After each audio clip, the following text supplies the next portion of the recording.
சில தாய்மார்களுக்கு கருவிலேயே குழந்தையை இழக்கும் பாக்கியம் ஏற்படும்.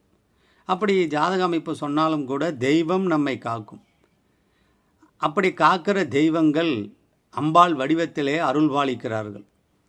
கருவளர்ச்சேரி திருக்கருகாவூர் சென்று அந்த தாயிடம் முறையிட கருவை காப்பாற்றி தருகிற வள்ளல்களாக அவர்கள் இருக்கிறார்கள்.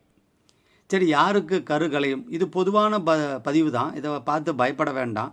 இப்படி இருந்தால் மருத்துவர் ஆலோசனையுடன், தெய்வ அனுகூலத்துடன், குரு அனுகிரகத்துடன், குலதெய்வ அனுகிரகத்துடன் நமது நம்பிக்கையும் வைத்தால் கரு நன்கு வளர்ந்து பிரசவிக்கும் என்பதில் மாற்று கருத்து இல்லை.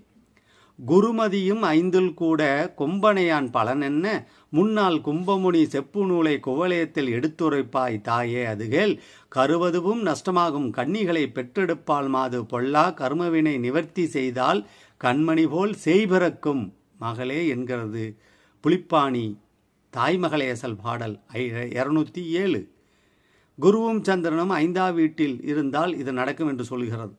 ஆனால் 5ஆம் அதிபதி பலம் இழக்க வேண்டும், லக்னாதிபதியும் பலம் இழக்க வேண்டும். இது பொதுவான கருத்து.